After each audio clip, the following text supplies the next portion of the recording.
ಇವತ್ತು ನಿಮಗೆ ಈ ಶನಿವಾರದ ಶುಭಾಶಯಗಳನ್ನು ಹೇಳ್ತಾ ಭಾರತದ ಅರ್ಥವ್ಯವಸ್ಥೆಯನ್ನ ನಾವು ಅಧ್ಯಯನ ಮಾಡ್ತಾ ಭಾರತದ ಅರ್ಥವ್ಯವಸ್ಥೆಯ ಮೂಲ ಲಕ್ಷಣಗಳನ್ನ ನಾವು ತಿಳ್ಕೊಂಡಿದ್ದೇವೆ. ಭಾರತದ ಅರ್ಥವ್ಯವಸ್ಥೆ ಅಂತಂದ್ರೆ ಇದೊಂದು ಹಣಕಾಸಿನ ವ್ಯವಸ್ಥೆ ಆಗಿರ್ಬೋದು, ಆಡಳಿತದ ವ್ಯವಸ್ಥೆ ಆಗಿರ್ಬೋದು, ಜೊತೆಗೆ ಭೌಗೋಳಿಕ ವ್ಯವಸ್ಥೆ ಆಗಿರ್ಬೋದು. ಇಲ್ಲಿ ದೇಶದ ರಾಷ್ಟ್ರೀಯ ವರಮಾನ, ಉತ್ಪಾದನೆ, ಮುಂಗಡ ಪತ್ರ, ಜೊತೆಗೆ ಜನಸಂಖ್ಯೆ, ಈ ಎಲ್ಲ ಚಲಕಗಳನ್ನ ನಾವು ಅಧ್ಯಯನ ಮಾಡ್ತೀವಿ. ಅದರಲ್ಲಿ ಮೊದಲೇ ಚಾಪ್ಟರ್ದಲ್ಲಿ ಏನಪ್ಪಾ ಅಂದ್ರ ಭಾರತದ ಅರ್ಥವ್ಯವಸ್ಥೆಯ ಲಕ್ಷಣಗಳನ್ನ ನೋಡಿದ್ವಿ, ಇಂಟ್ರೊಡಕ್ಷನ್ ಚಾಪ್ಟರ್. ಅದರ ನಂತರ ಈಗ ನಾವು ಭಾರತದ ರಾಷ್ಟ್ರೀಯ ವರಮಾನದ ಬಗ್ಗೆ ಅಧ್ಯಯನ ಮಾಡ್ತಾ ಇದ್ದೇವೆ. ಭಾರತದ ರಾಷ್ಟ್ರೀಯ ವರಮಾನ ಅಂತಂದ್ರೆ ಒಂದು ನಿರ್ದಿಷ್ಟ ವರ್ಷದಲ್ಲಿ ಉತ್ಪಾದನೆಯಾದಂತ ಸರಕು ಸೇವೆಗಳ ಮಾರುಕಟ್ಟೆ ಮೌಲ್ಯ ಅಂತ ಹೇಳ್ತೇವೆ, ಕ್ರಾಸ್ ಆಗಿ ಒಟ್ಟಾಗಿ. ಇನ್ನು ನಿವ್ವಳವಾಗಿ ಏನಪ್ಪಾ ಅಂತಂದ್ರ ನೆಟ್ ನ್ಯಾಷನಲ್ ಇನ್ಕಮ್ ಅಂತ ಬರ್ತದ, NNI. ಹೌದಾ? ಅಲ್ಲಿ ಈ ನಿವ್ವಳ ರಾಷ್ಟ್ರೀಯ ಉತ್ಪನ್ನ ಸವಕಳಿಯನ್ನ ಪರಿಗಣನೆ ಮಾಡ್ತದ. ಅದ್ರ ಬಗ್ಗೆ ನಾನು ಕಳೆದ ಅವಧಿಯೊಳಗ ನಿಮ್ಗೆ ವಿವರಣೆಯನ್ನು ಕೊಟ್ಟಿದ್ದೆ. ಇವತ್ತು ರಾಷ್ಟ್ರೀಯ ವರಮಾನದ ವಿವಿಧ ಕಲ್ಪನೆಗಳಿದಾವ, ಪರಿಕಲ್ಪನೆಗಳು, ಕಾನ್ಸೆಪ್ಟ್ಸ್. ಅದರಲ್ಲಿ ಮೊದಲೇದಾಗಿ GDP ಅನ್ನೋದು ಬಹಳ ಮಹತ್ವ ಇದೆ. GDP ಅಂದ್ರೆ ಒಟ್ಟು ರಾಷ್ಟ್ರೀಯ ವರಮಾನ, ಅಂದ್ರೆ ದೇಶದಲ್ಲಿ ಉತ್ಪಾದನೆಯಾದಂತಹ ಸರಕು ಸೇವೆಗಳ ಮೌಲ್ಯ, ಮಾರುಕಟ್ಟೆ ಮೌಲ್ಯ ಅಂತ. ಇಲ್ಲಿ ರಾಷ್ಟ್ರೀಯ ವರಮಾನದ ಕುರಿತಾಗಿ ನಾವು ಕಳೆದ ಅವಧಿಯೊಳಗ ಅರ್ಥ, ವ್ಯಾಖ್ಯೆಗಳು ಮತ್ತು ಪರಿಕಲ್ಪನೆಗಳನ್ನ ಇವತ್ತೊಂದು ದಿವಸ ನೋಡ್ತಾ ಇದ್ದೇವೆ. ರಾಷ್ಟ್ರೀಯ ವರಮಾನದ ಪರಿಕಲ್ಪನೆಗಳು, ಅದರಲ್ಲಿ ಮುಖ್ಯವಾಗಿ ಏನಪ್ಪಾ ಅಂತಂದ್ರ GDP ಬರ್ತದ. GDP ಅಟ್ ಫ್ಯಾಕ್ಟರ್ ಕಾಸ್ಟ್ ಅಂತ ಬರ್ತದ. ಫ್ಯಾಕ್ಟರ್ ಕಾಸ್ಟ್ ಅಂದ್ರೆ ಈ ಉತ್ಪಾದನಾಂಗಗಳ ವೆಚ್ಚದ ರೂಪದ ಒಂದು ವರಮಾನ ಅಂತ ಹೇಳ್ತೇವೆ. ಉತ್ಪಾದನಾಂಗಗಳು ಇವತ್ತು ರಾಷ್ಟ್ರೀಯ ವರಮಾನವನ್ನ ಬೇರೆ ಬೇರೆ ಉತ್ಪಾದನಾಂಗಗಳಿಗೆ ಪ್ರತಿಫಲವಾಗಿ ಕೊಡ್ತೇವೆ. ಹಲೋ ವಿನೋದ್, ಹೇಳೋ, ಏನಾದ್ರು ಕೇಳದಿದ್ಯಾ? Hello, okay. ನಾನು ಈಗ ಕೆಲವೊಂದಿಷ್ಟು ಓಕೆ ಕೆಲವೊಂದು ಸ್ಲೈಡ್ ತೋರಿಸಿ ನಿಮ್ಗೆ ಏನಪ್ಪಾ ಅಂತ ವಿವರಣೆಯನ್ನು ಕೊಡ್ತೇನೆ. ನಾನೀಗ ವಿಡಿಯೋ ಮ್ಯೂಟ್ ಮಾಡ್ತೇನೆ. ಹೌದಾ?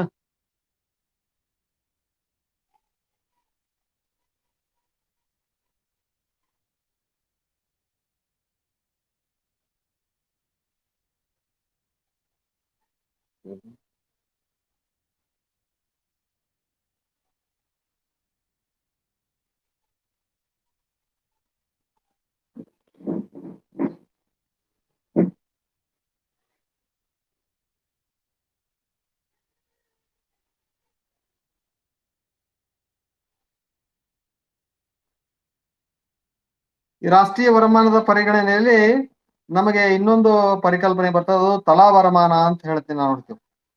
ತಲಾ ವರಮಾನ, ಈ ತಲಾ ವರಮಾನ ಅಂತಂದ್ರೆ the average of national income. Average of national income ಅಂದ್ರೆ ಈ ರಾಷ್ಟ್ರೀಯ ವರಮಾನದ ಸರಾಸರಿ ಒಂದು ಮೊತ್ತ ಅಂತ ಹೇಳ್ತೇವೆ. This personal income is the part of income earned by common people. ಇವತ್ತು ಒಬ್ಬ ವ್ಯಕ್ತಿ ದೇಶದಲ್ಲಿ ಏನಪ್ಪಾ ಅಂದ್ರೆ 137 ಕೋಟಿ ಜನಸಂಖ್ಯೆ ಇದೆ ನಮ್ಮ ದೇಶದಲ್ಲಿ. ಆ ಜನಸಂಖ್ಯೆಯ ಏನಪ್ಪಾ ಅಂತಂದ್ರೆ ಒಟ್ಟು ಏನಪ್ಪಾ ಅಂದ್ರೆ ನೆಟ್ ಪ್ರೊಡಕ್ಷನ್ ಎಷ್ಟಿದೆ ಮತ್ತು ಅದರಿಂದ ಗಳಿಸಿದಂತ ಆದಾಯ ಎಷ್ಟಿದೆ ಮತ್ತು ಅದರ ಕೊಟ್ಟಂತ ಟ್ಯಾಕ್ಸ್ ಎಷ್ಟಿದೆ ಅನ್ನುವಂತ ಒಂದು ಪರಿಣಾಮ ಬರ್ತದೆ. ಈ ಪರ್ಸನಲ್ ಇನ್ಕಮ್ ಅನ್ನುವಂಥದ್ದು ಏನಪ್ಪಾ ಅಂತಂದ್ರ ಈ ನಿವ್ವಳ ರಾಷ್ಟ್ರೀಯ ವರಮಾನದಲ್ಲಿ ಟ್ರಾನ್ಸ್ಫರ್ ಪೇಮೆಂಟ್ ಅನ್ನ ಬಿಟ್ಟು ನಾವೇನಪ್ಪಾ ಅಂದ್ರೆ ಇಲ್ಲಿ ಲೆಕ್ಕ ಹಾಕ್ತೇವೆ. ಅದನ್ನ ಈ ಒಂದು ಸೂತ್ರದ ಮೂಲಕ ನಾವು ನೋಡ್ಬೋದು. ಇಲ್ಲಿದೆ ನೋಡ್ರಿ ಸೂತ್ರ. ಇಲ್ಲಿ ಪರ್ಸನಲ್ ಇನ್ಕಮ್ ಈಕ್ವಲ್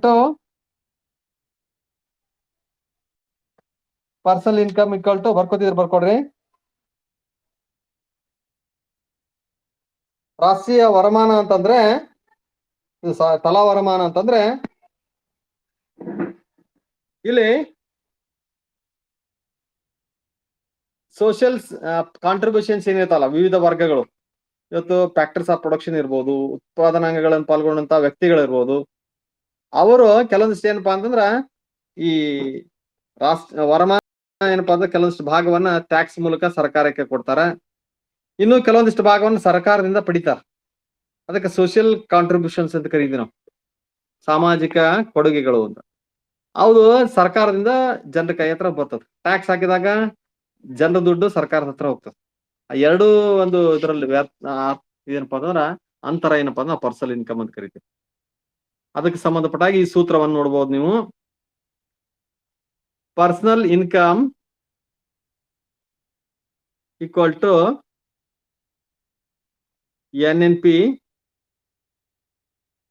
ಸೂತ್ರ ಬರ್ಕೊಡ್ದು, NNP minus plus transfer payment ಅಂದ್ರೆ ಸರ್ಕಾರ ಜನರಿಗೆ ವೆಚ್ಚ ಮಾಡಿದಂಥದ್ದು ಮೈನಸ್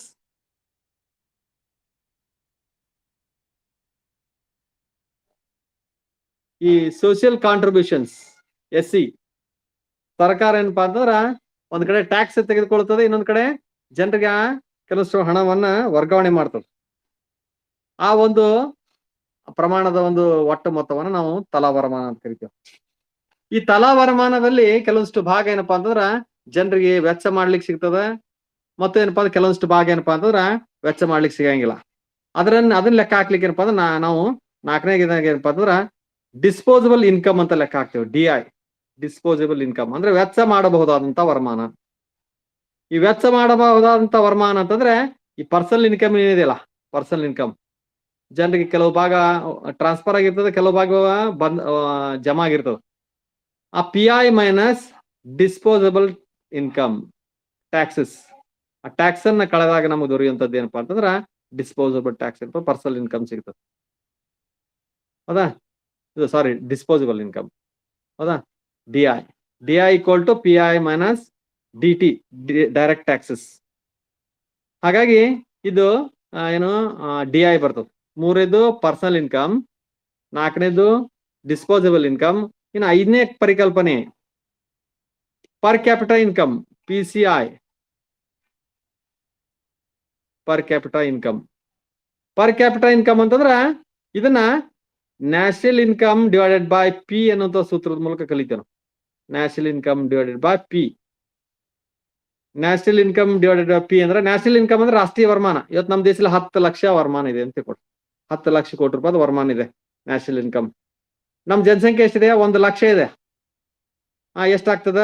10 ಲಕ್ಷ ಕೋಟಿ ಡಿವೈಡೆಡ್ ಬೈ 1 ಲಕ್ಷ ಕೋಟಿ, ಒಂದು ಪ್ರಪೋರ್ಷನೇಟ್ಲಿ 1 ಲಕ್ಷ ಕೋಟಿ, 1 ಲಕ್ಷ ಜನ ಅಂದ್ರೆ ಎಷ್ಟಾಗ್ತದ? ಪ್ರತಿಯೊಬ್ಬರಿಗೆ ಏನಪ್ಪಾ ಅಂದ್ರ 1 ಲಕ್ಷ ಕೋಟಿ ರೂಪಾಯಿ ಏನಪ್ಪಾ ಅಂತಂದ್ರ ವರಮಾನ ಇರ್ತದೆ.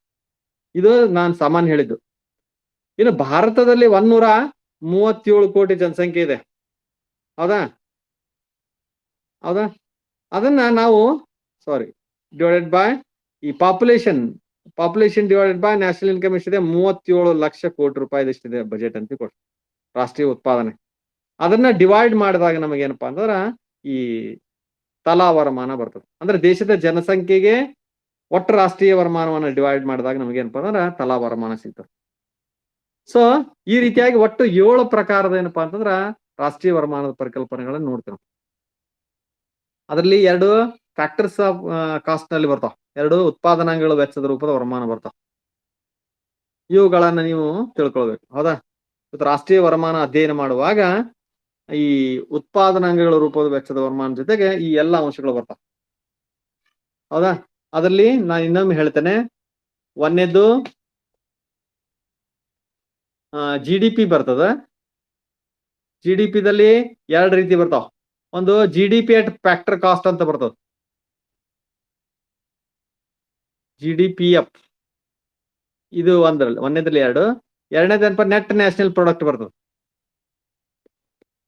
ನಿವ್ವಳ ರಾಷ್ಟ್ರೀಯ ಉತ್ಪನ್ನ. ಇದರಲ್ಲಿ ಕೂಡ ಏನಪ್ಪ NNPD, net national production at factor cost, NNPF. ಹೌದಾ? ಇವೆರಡು ಬರ್ತಾವ. ಹೌದಾ? 3ನೇದಾಗಿ ಏನಪ್ಪಾ ಅಂತಂದ್ರ ಪರ್ಸನಲ್ ಇನ್ಕಮ್ ಅಂತ ಬರ್ತದ, ವ್ಯಕ್ತಿಗತ ವರಮಾನ. ಇನ್ನು 4ನೇದು ಏನಪ್ಪಾ ಅಂತಂದ್ರ ಡಿಸ್ಪೋಸಬಲ್ ಇನ್ಕಮ್. ಹೌದಾ? ಆ ಸೂತ್ರಗಳನ್ನ ನೆನಪಿಡ್ಕೋಬೇಕು ನಾವು. ಡಿಸ್ಪೋಸಬಲ್ ಇನ್ಕಮ್ ವೆಚ್ಚ ಮಾಡಬಹುದಂತ ವರಮಾನ. 5ನೇದು ಏನಪ್ಪಾ ಅಂತಂದ್ರೆ PCI ಪರ್ ಕ್ಯಾಪಿಟಾ ಇನ್ಕಮ್. ಇವತ್ತು ಭಾರತದ ರಾಷ್ಟ್ರೀಯ GDP ಬೇರೆ, ಒಬ್ಬ ವ್ಯಕ್ತಿಯ ತಲಾ ವರಮಾನದ ಲೆಕ್ಕ ಬೇರೆ. ಇವೆಲ್ಲ ರಾಷ್ಟ್ರೀಯ ವರಮಾನದ ಅಳತೆ ಮಾಡುವಾಗ ಬರುವಂತ ಒಂದು ಏನಪ್ಪಾ ಪರಿಕಲ್ಪನೆಗಳು. ಇವುಗಳನ್ನು ತಿಳಿದುಕೊಂಡು ಏನಪ್ಪಾ ಅಂದ್ರೆ ನೀವು ರಾಷ್ಟ್ರೀಯ ವರಮಾನದ ಪರಿಕಲ್ಪನೆಗಳನ್ನ ಅಧ್ಯಯನ ಮಾಡಬೇಕು. ಹೌದಾ? ಓಕೆ. ಈಗ ಮುಂದೆ ಹೆಡ್ಲೈನ್ ಬರ್ಕೊಡ್ರಿ. ರಾಷ್ಟ್ರೀಯ ವರಮಾನವನ್ನು ಅಳೆಯುವ ವಿಧಾನಗಳು. ಕೇಳಿಸ್ತದೆಯಲ್ಲ ನಾ ಹೇಳುದು? ಒಂದು ಪೆನ್ನು, ಒಂದು ನೋಟ್ಬುಕ್ ಇಟ್ಕೋಬೇಕು ನೀವು ಯಾವಾಗ್ಲೂ. ಕ್ಲಾಸಿಗೆ ಕೂತಾಗ ಯಾವ ರೀತಿಯಾಗಿ ನೀವು ಪ್ರಿಪೇರ್ಡ್ ಇರ್ತೀರಿ ಆ ರೀತಿಯಾಗಿ ಏನಪ್ಪಾ ಅಂತಂದ್ರ ಆನ್ಲೈನ್ ಕ್ಲಾಸ್ಗಳನ್ನು ಕೇಳಬೇಕು. ಹಲೋ, ನಾನು ಹೇಳ್ತಾ ಕೇಳ್ತಾ ಇದೆಯಾ? ಓಕೆ. ಈಗ ರಾಷ್ಟ್ರೀಯ ವರಮಾನವನ್ನು ಅಳೆಯುವ ವಿಧಾನಗಳು. ಹೆಡ್ಲೈನ್ ಹಾಕೊಡ್ರಿ. ರಾಷ್ಟ್ರೀಯ ವರಮಾನವನ್ನು ಅಳೆಯುವ ವಿಧಾನಗಳು. Methods of measurement of national income. Methods of measurement of national income, NI ಅಂತ ಬರ್ಕೊಡ್ರಿ. ಇವತ್ತು ರಾಷ್ಟ್ರೀಯ ವರಮಾನ ಪರಿಕಲ್ಪನೆಗಳನ್ನ ಹಲೋ ಹೇಳಮ್ಮ. ಹೇಳು.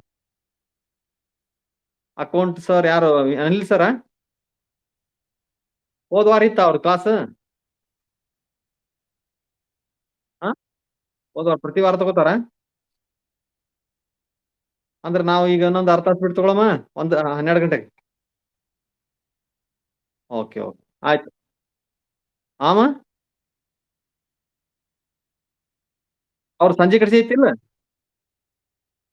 ಅಲ್ಲ ಅವ್ರದ್ದು ಈಗ ನೋಟಿಫಿಕೇಶನ್ ಹಾಕಿದ್ರೆ ಏನ್ ಮಾಡ್ಬೋದು? ನಾನು ಮೊದ್ಲೇ ಹೇಳಿದ್ದಿಲ್ಲ.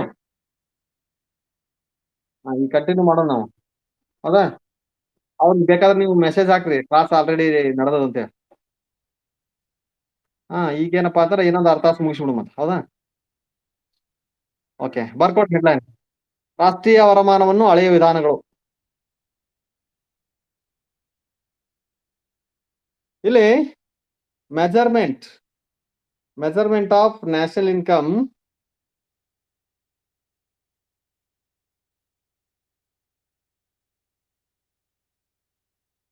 ಮೆಜರ್ಮೆಂಟ್ ಆಫ್ ನ್ಯಾಷನಲ್ ಇನ್ಕಮ್ ಅಲ್ಲಿ 3 ಪ್ರಕಾರಗಳು ಬರ್ತಾವ.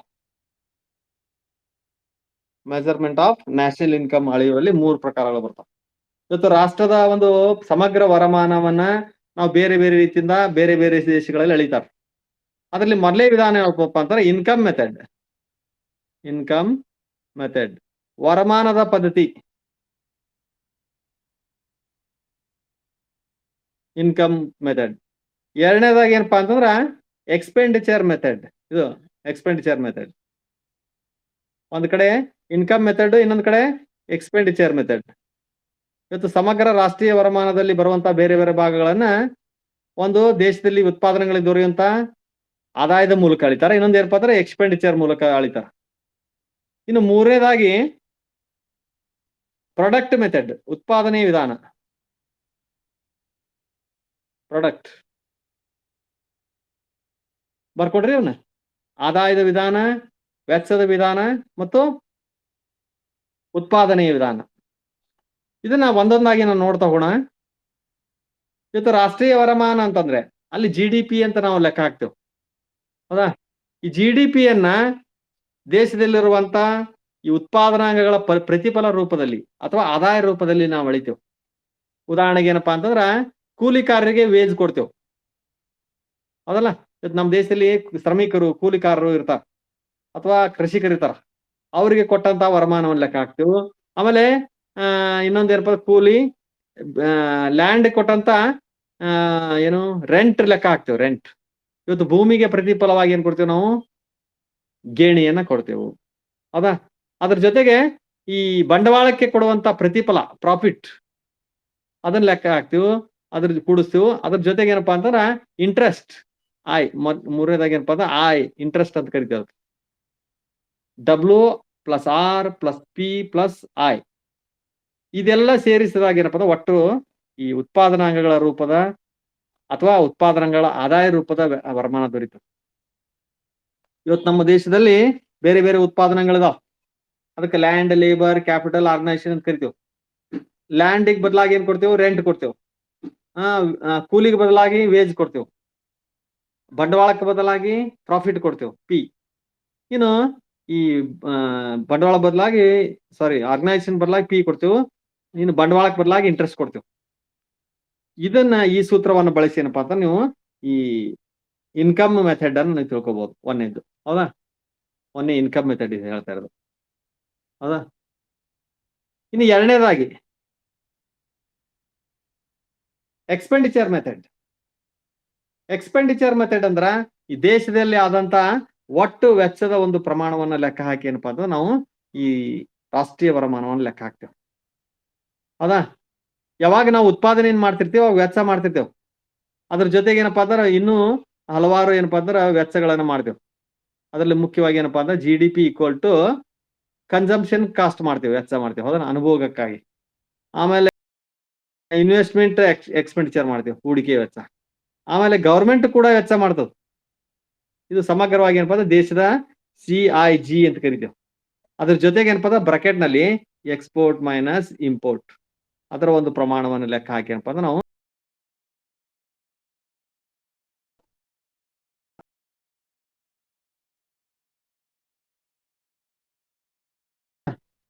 ಈ ಎಕ್ಸ್ಪೆಂಡಿಚರ್ ಮೆಥಡ್ ಸಾಮಾನ್ಯವಾಗಿ ಏನಪ್ಪಾ ಅಭಿವೃದ್ಧಿಶೀಲ ರಾಷ್ಟ್ರಗಳಲ್ಲಿ, ಅಭಿವೃದ್ಧಿ ಹೊಂದಿದ ರಾಷ್ಟ್ರಗಳಲ್ಲಿ ಲೆಕ್ಕ ಹಾಕ್ತಾರೆ. GDP ಇನ್ಕಮ್ ಮೆಥಡ್ ಏನ್ ಮಾಡ್ತಾರೆ, ನಮ್ಮ ಗಳಿಗೆ ಎಕ್ಸ್ಪೆಂಡಿಚರ್ ಮಾಡಿ ಒಂದು ಡಾಟಾ ಸಿಗೋದಿಲ್ಲ. ಆದ್ರೆ ಯಾವ್ಯಾವ ವಲಯಗಳಿಗೆ ಏನಪ್ಪಾ ಅಂದ್ರೆ ಸಂಭವನೀಯದಂತ ಇನ್ಕಮ್ ಎಷ್ಟಿದೆ ಅಂತ ಹೇಳ್ಬೋದು ಹೌದಾ. ಇವೆರಡು ಇನ್ಕಮ್ ಮೆಥಡ್ ಮತ್ತು ಎಕ್ಸ್ಪೆಂಡಿಚರ್ ಮೆಥಡ್. ಇನ್ನು ಮೂರನೇದಾಗಿ ಪ್ರಾಡಕ್ಟ್ ಮೆಥಡ್. ಉತ್ಪಾದನೆಯ ವಿಧಾನ. ಇಲ್ಲಿ GDP ಹೆಂಗ್ ಲೆಕ್ಕ ಹಾಕ್ತಾರಂದ್ರ GDP ಈಕ್ವಲ್ ಟು ಇವತ್ತು ಬೇರೆ ಬೇರೆ ಉತ್ಪಾದನಾಂಗಗಳು ಇರ್ತಾವ, ವಲಯಗಳು. ಅದ್ರ ಮೊದಲನೇದಾಗಿರ್ತ ಅಗ್ರಿಕಲ್ಚರ್ ಎಕ್ಸ್ಪೆಂಡಿಚರ್ ಹೌದಾ, ಏನ್ ಉತ್ಪಾದನೆ ಆಗಿದೆ ಹೌದಾ, ಪ್ಲಸ್ ಇಂಡಸ್ಟ್ರಿಯಲ್ ಪ್ರೊಡಕ್ಷನ್, ಪ್ಲಸ್ ಈ ಸರ್ವಿಸ್ ಪ್ರೊಡಕ್ಷನ್ ಎಷ್ಟಾಗಿದೆ ಅನ್ನೋದ್ರ ಮೇಲೆ ಏನಪ್ಪಾ ಅಂದ್ರೆ ಉತ್ಪಾದನೆ ಲೆಕ್ಕ ಹಾಕಿ ಮಾಡಿದ್ರು. ಇದ್ರ ಉದಾಹರಣೆಗೆ ಏನಪ್ಪಾ ಅಂದ್ರೆ ಅಗ್ರಿಕಲ್ಚರ್ ಇಂದ ಒಂದು 50 ಲಕ್ಷ ಕೋಟಿ ರೂಪಾಯಿ ಉತ್ಪಾದನೆ ಆಗಿದೆ ಹೌದಾ. ಇಂಡಸ್ಟ್ರಿಯಲ್ ಏನಪ್ಪಾ ಅಂದ್ರೆ 6 ಲಕ್ಷ ಕೋಟಿ ರೂಪಾಯಿ ಇನ್ಕಮ್ ಆಗಿದೆ. ಆಮೇಲೆ ಸರ್ವಿಸ್ ಸೆಕ್ಟರ್ ನಿಂದ ಒಂದು 10 ಲಕ್ಷ ಕೋಟಿ ರೂಪಾಯಿ ಎಷ್ಟು ಪ್ರೊಡಕ್ಷನ್ ಆಗಿದೆ ಹೌದಾ. ಇದೆಲ್ಲ ಸೇರಿ ಏನಾಯ್ತಪ್ಪ ಅಂದ್ರೆ 67 ಲಕ್ಷ ಕೋಟಿ ರೂಪಾಯಿ ಏನಪ್ಪಾ ನಮ್ಮ ಬಜೆಟ್ ಇದೆ ಅಂತ ನಾವು ಲೆಕ್ಕ ಹಾಕ್ಬೋದು. ಈ ರೀತಿಯಾಗಿ ರಾಷ್ಟ್ರೀಯ ವರಮಾನವನ್ನು ಅಳೆಯುವಂತಹ ಲೆಕ್ಕಗಳಿದಾವು. ಅದಕ್ಕೆ ಸಂಬಂಧಪಟ್ಟ ಹಾಗೆ ಏನಪ್ಪಾ ಅಂದ್ರೆ ಒಂದು ಪಟ್ಟಿ ಇದೆ, ಆ ಪಟ್ಟಿಯನ್ನು ನಿಮ್ಗೆ ತೋರಿಸ್ತೇನೆ. ಆ ಪಟ್ಟಿ ಏನಪ್ಪಾ ಅಂದ್ರೆ 1 to 1 ಇತ್ತಪ್ಪ ಅಂದ್ರೆ ನಾವು ಬೋರ್ಡ್ ನಲ್ಲಿ ಹಾಕ್ಬೋದಾಗಿತ್ತು. ಇವತ್ತೇನಪ್ಪಾ ಅಂತಂದ್ರ ಅದರ ಬಗ್ಗೆ ಏನಪ್ಪಾ ಅಂದ್ರೆ ನಾವು ಆ ಪಟ್ಟಿ ನೋಡ್ರಿ, ಇದು ನಿಮ್ಗೆ ಬೇಕಾದ್ರೆ ನೋಟ್ಸ್ ಕಳಿಸ್ತೀನಿ ಆಮೇಲೆ. ಇದು 3 ಒಂದು ವಿಧಾನಗಳ ಒಂದು ಪಟ್ಟಿಯನ್ನು ನಾವು ನೋಡ್ತೇವೆ. ಸಾರಿ, ಇದು ಈ ತರ ಅದ. ಓಕೆ,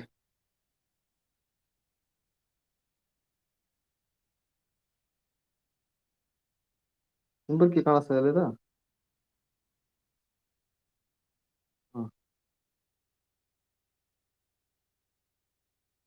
ಸ್ಕ್ರೀನ್ ಶಾಟ್ ತೋರಿಸ್ತೀನಿ ಹೌದಾ.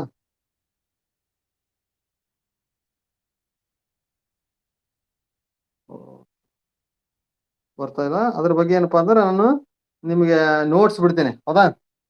ಇದು ದೇಶದ ಒಂದು ರಾಷ್ಟ್ರೀಯ ವರಮಾನವನ್ನು ಅಳಿಲಿಕ್ಕೆ 3 ಪದ್ಧತಿಗಳಿದಾವು. ಒಂದು income method, expenditure method and production method, ಉತ್ಪಾದನೆಯಾದಂಥದ್ದು ಹೌದಾ. ಇದಕ್ಕೆ ಸಂಬಂಧಪಟ್ಟ ಹಾಗೆ ನಾನು ಕೆಲವೊಂದಿಷ್ಟು ಪ್ರಶ್ನೆಗಳನ್ನು ಕೇಳ್ತೀನಿ, ಎಷ್ಟು ಜಾಗೃತರಾಗಿರಿ ಅಂತ ಒಂದು ಗೊತ್ತಾಗ್ತೀನಿ ನಿಮ್ಗೆ. ಕೇಳಿ ಕೇಳಬೇಡ. ಓಕೆ. ರಾಷ್ಟ್ರೀಯ ವರಮಾನ ಅಂದ್ರೆ ಏನು, ಯಾರು ಹೇಳ್ತೀರಿ? ಹಲೋ ಭರತ್ ಅಂಗಡಿ. ರಾಷ್ಟ್ರೀಯ ವರಮಾನ ಅಂದ್ರೆ ಏನಪ್ಪಾ?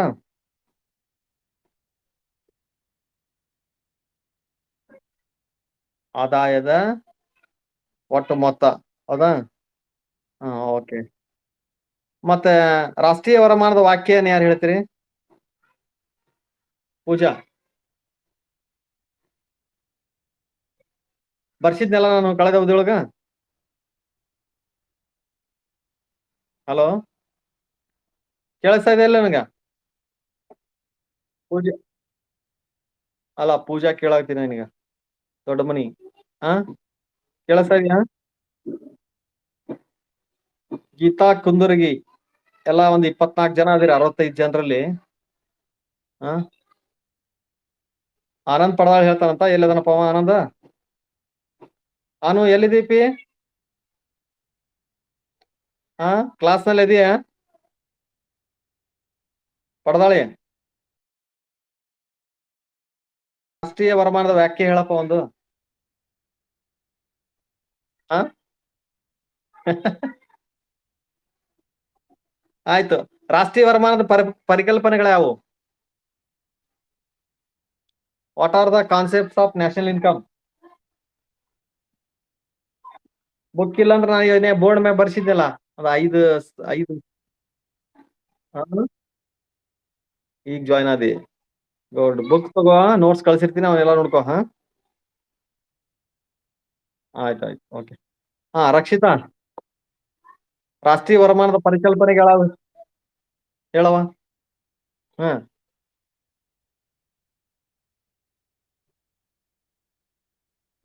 ಅಲ್ಲಿ ಜಾಯ್ನ್ ಆದ್ರ ಅವ್ರಿಗೆ ಮತ್ತೆ ಟೈಮ್ ಗೊತ್ತಿಲ್ಲತ್ತಾನ ಅವ್ರಿಗೆ. ಅಲ್ಲ, ಮತ್ತೆ ಮೊದ್ಲಿಗೆ ಸಂಜೆ ಕೃಷಿ ಆಗ್ತಿದ್ರಲ್ಲ ಕ್ಲಾಸ್.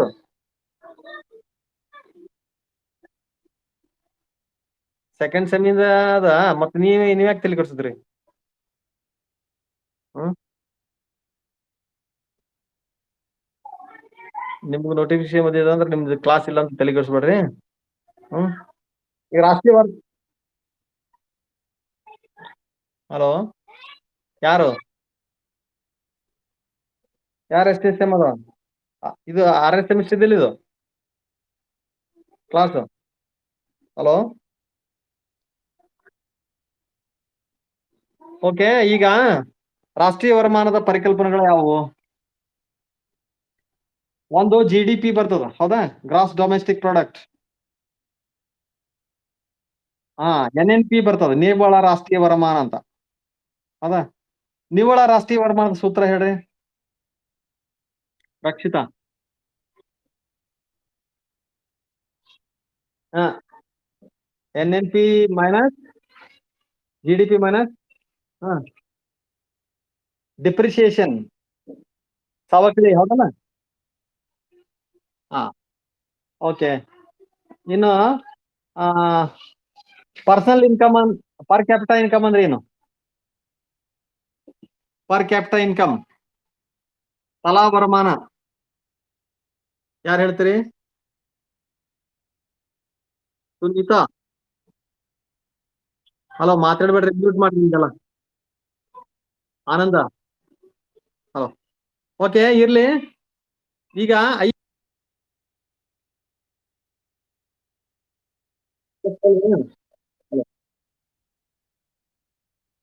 ಹೌದ್ರಿ, ತೆಗೆದುಕೊಡ್ರಿ, ಓದುದು ಬರೆಯೋದನ್ನ ಮಾಡ್ಕೊಂಡು.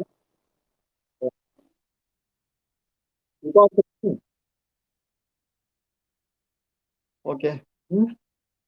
ಮತ್ತೆ ಮುಂದಿನ ಹೋಗ್ತಿದೆ. ಈ GDP ಬೆಲೆ ಬದಲಾವಣೆ ಮಟ್ಟದಲ್ಲಿ ಈ ರಾಷ್ಟ್ರೀಯ ವರಮಾನವನ್ನ ಹೇಗೆ ಅಡ್ಜಸ್ಟ್ಮೆಂಟ್ ಮಾಡ್ತೀವಿ ಅನ್ನೋದ್ರ ಬಗ್ಗೆ ಸ್ವಲ್ಪ ಸಮೀಕರಣದ ಮೂಲಕ ಹೇಳ್ತೇನೆ. ಹೌದಾ? ಇವೆಲ್ಲಾ ವಿಚಾರಗಳೇನಪ್ಪಾ ಅಂದ್ರೆ, ನೀವು ಒಬ್ಬ ಒಳ್ಳೆಯ ಎಂಪ್ಲಾಯಿ ಆಗ್ಬೇಕಾಗಿತ್ತಂದ್ರ, ಯಾವ್ದಾದ್ರು ಒಂದು ಉದ್ಯೋಗಕ್ಕೆ ಹೋದ್ರೆ ನಿಮ್ಗೆ ಮೊದ್ಲಿಗೆ ಅದನ್ನೇ ಕೇಳ್ತಾರ. ಅದಾ, ವಾಟ್ ಈಸ್ ನ್ಯಾಷನಲ್ ಇನ್ಕಮ್? ಇಂತೆಲ್ಲ ಪ್ರಶ್ನೆಗಳು ಕೇಳ್ತಿರ್ತಾರ. ಇವು ಸಾಮಾನ್ಯವಾಗಿ ಈ ಕಲಿಯುವಾಗ ನೀವು ನೆಗ್ಲೆಕ್ಟ್ ಮಾಡ್ತೀರಿ. ಆದ್ರೆ ನೆಗ್ಲಿಜೆನ್ಸಿ, ನಿರ್ಲಕ್ಷ್ಯ ಕ್ಷಮಿಸುವಂತದ್ದಲ್ಲದು, ಅದು ಒಂಥರ ಅಪರಾಧ ಇದ್ದಂಗೆ. ಕಲಿಯುವಾಗ ಚಲೋತ್ನಾಗೆ ಕಲಿಬೇಕು. ನಿಮ್ಗೆ ವ್ಯವಸ್ಥಿತವಾಗಿ ಏನಪ್ಪಾ ಅಂದ್ರೆ ನೀವು ಏನೇನೋ ಬಾರಿ ಬಿಟ್ಟಿರ್ಲೋ ಮೆಸೇಜ್ಗಳನ್ನ. ಹೌದಾ, ಹುಲಿಯ ಯಾವ್ದಪ್ಪ ಹುಲಿ ಅದು? ನಾನು ನೋಡಿಲ್ಲ ಒಂದು. ಓದಿ ಪರೀಕ್ಷೆ ಪಾಸ್ ಆಗಿ ಚಂದ ಕೊಂಡ್ಬರೋರು. ಹೌದು, ಹುಲಿ ಅಂತ ಕಳ್ಸಿ ಸದ್ಯಪ್ತನ ಮಾಡಿ.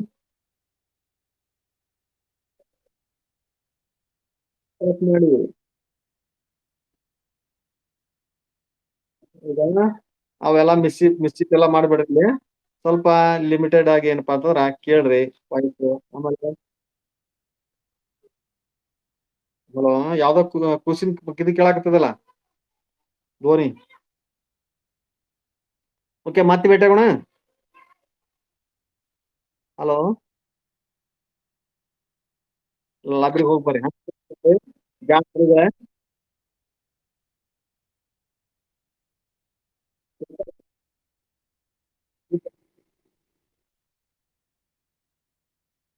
ಓಕೆ, ಮತ್ತೆ ಯಾವಾಗ ಭೇಟಿಯಾಗೋದು?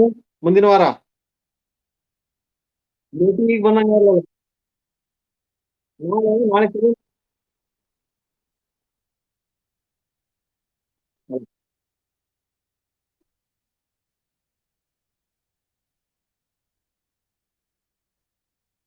ಓಕೆ, ಇವತ್ತು ಭೇಟಿಯಾಗೋಣ.